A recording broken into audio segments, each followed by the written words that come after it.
Hello दोस्तों physics को आसान, मजेदार और व्यवहारिक करने वाले हमारे इस चैनल फिजिक्स वर्ड्स में एक बार फिर से आपका स्वागत है। दोस्तों, मैं मूविंग चार्ज और मैग्नेटिज्म वाली जो हमारी श्रृंखला है अनवरत रूप से चल रही है और उसी का एक और पार्ट लेकर हम आ गए हैं आपके सामने आज फिर से।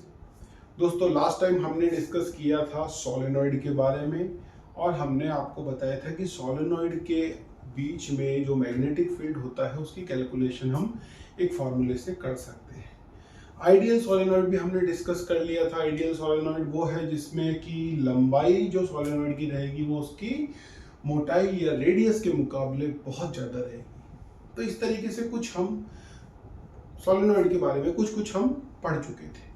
तो आज दोस्तों हम 12th की दृष्टि से किस तरीके से जो इनफाइनाइट लेंथ या आइडियल सोलेनॉइड जो है उसके बीच में मैग्नेटिक फील्ड की कैलकुलेशन की जाती है, ये हम करेंगे। नीट और जेई वाले इसको बाईपास कर सकते हैं, उनको डायरेक्ट फार्मूला याद करना है।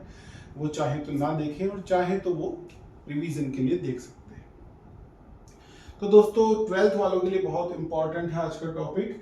इसमें हमने क्या करना है दोस्तों, magnetic field inside an ideal solenoid using ampere circuit law. तो एम्पियर सर्किट लॉ को किस तरीके से अप्लाई किया जाता है ये भी आपको पता चल जाएगा। तो नीट और जेई वाले भी इसको देखेंगे तो उनको थोड़ा सा आइडिया लगेगा कि किस तरीके से हम अप्लाई कर सकते हैं एम्पियर सर्किट लॉ को। एम्पियर सर्किट लॉ जो है मैग्नेटिक फील्ड फाइंड आउट करने का एक आसान तरीका है in spite of Biot-Savart law. जिस तरीके की गॉसियन लॉ जो है वो आसान तरीका है electric field intensity find out करने का, बजाय कि कूलम्स लॉ के साथ। ठीक है, कूलम्स लॉ जो है वो आपको 2 या 3 या 4 चार्जेस तक तो वो ठीक है, लेकिन जब कंटिन्यूस डिस्ट्रीब्यूशन ऑफ चार्ज रहता है तो इलेक्ट्रिक फील्ड फाइंड आउट करने में दिक्कत रहती है। इसी तरीके से हमारे लिए एम्पियर सर्किट लॉ जो है वो जो नंबर ऑफ करंट्स जब ज़्यादा रहती हैं तो हम उसको यूज़ करते हैं। अभी आप देख लेंगे किस तरीके से। तो दोस्तों, ये हमारी जो लाइन है ये आपको दिख रहा होगा कि एक स्प्रिंग को अगर आप रखेंगे तो इस तरीके से आपको वो दिखेगी। यहाँ ये डॉटेड जो है ये आपको करंट जो है वो डॉट यानी बाहर की तरफ आ रही है, क्रॉस यानी अंदर की तरफ जा रही है। तो यहाँ पे इस तरीके से स्पाइरल्स शेप में स्प्रिंग बनी हुई है जिसको हम सोलेनॉइड कहते हैं और इसके अंदर मैग्नेटिक फील्ड की कैलकुलेशन हमें करनी है। दोस्तों, हमें पता है कि सोलेनॉइड के बाहर हम उसको अज्यूम करते हैं कि बाहर मैग्नेटिक फील्ड जीरो होगा, तो हम इसको लिख देते हैं magnetic field outside the solenoid zero है, इनसाइड जो है वो यूनिफॉर्म है। ठीक है, जो नॉन यूनिफॉर्म भी हो सकता है लेकिन नॉन यूनिफॉर्म की कैलकुलेशन हम इग्नोर करते हैं, हमारे वाले स्टैंडर्ड पे हम उसको यूनिफॉर्म मानते हैं। ठीक है, तो I is the current in one turn. दोस्तों, एक टर्न जो भी है इसमें उस पर करंट की वैल्यू आई है, ये आपको याद रखना है कि आई जो है वो एक टर्न में कितना करंट फ्लो हो रहा है, आई। ठीक है, तो दोस्तों हमने एक चीज इंपॉर्टेंट आपको बताई थी, number of turns per unit length, उसका यूज यहाँ पर होगा, that is very large. Okay, और लंबाई जो है वो रेडियस के मुकाबले ज्यादा रहती है, ये आप जानते हैं।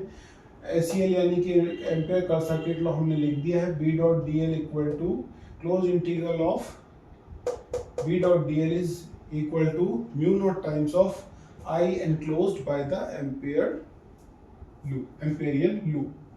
तो दोस्तों हमने एक एम्पेरियन लूप बना लिया है।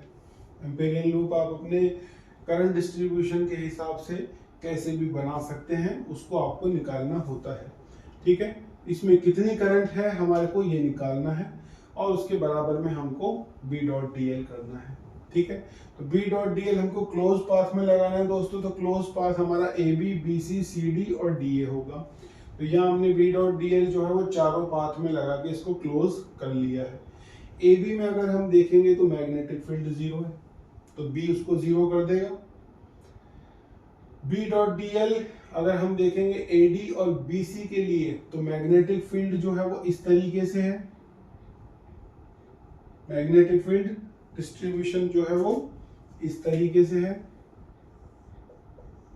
तो मैग्नेटिक फील्ड डिस्ट्रीब्यूशन इस तरीके से है। तो दोस्तों अगर आप देखें तो लेंथ ऐसे है, मैग्नेटिक फील्ड ऐसे है, यानी कि BC और एडी जो है वो डॉट प्रोडक्ट यानी कि 90 डिग्री पर होंगे, BSA और DL मान लीजिए आप ले रहे हैं BC तो ऐसा हो जाएगा, और ले रहे हैं आप DA तो इस तरीके का हो जाएगा। दोनों ही केस में ये 90 डिग्री होगा, cos 90 उसको 0 कर देगा। तो 3 तो हमारे लिए खत्म हो चुके हैं।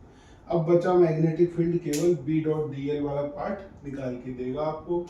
तो यहाँ केवल ओनली आपको B.dl CD की वजह से मिलेगा, ठीक है।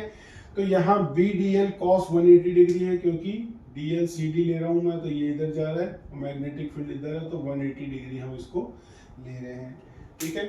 तो B जो है वो यूनिफॉर्म है, बाहर आ गया। DL जो है वो आपका जुड़ जुड़ के L हो जाएगा, और equal to mu naught I enclosed by the Amperian loop. ये एक ट्रिकी चीज है कि कैसे निकाली जाए, केवल इसके अंदर कितनी करंट है, जबकि एक टर्न में कितनी करंट है, एक टर्न में करंट है I is the current in one turn. तो एक काम करते हैं, टोटल टर्न निकाल लेते हैं और I से मल्टीप्लाई कर देते हैं। टोटल टर्न निकाल लेते हैं इस लेंथ में। तो यूनिट टर्न, यूनिट लेंथ में दोस्तों टर्न है हमारे पास में n, हमने आपको बताया था number of turn per unit length, यानी कि एक यूनिट लेंथ में टर्न है n। तो L लेंथ में कितने टर्न हो जाएंगे दोस्तों, NL, यूनिटरी मेथड से। अब क्योंकि एक टर्न में करंट है I, तो NL टर्न में कितनी करंट हो जाएगी, NL इंटू I। तो ये हो गई आपकी total current enclose by the Amperian loop, I into NL। अब यहाँ L से L कट जाएगा, तो म्यू नॉट NI आपका आंसर आ जाएगा, जो कि आपका लास्ट टर्म भी हमने बायो-सावर्ट लॉ से जो हमने निकाला था, और उसमें इनफाइनाइट लूप में θ1 θ2 की वैल्यू 180 डिग्री और 0 पुट करके हमने आंसर आइडियल सोलेनॉइड के लिए म्यू नॉट NI निकाल दिया था।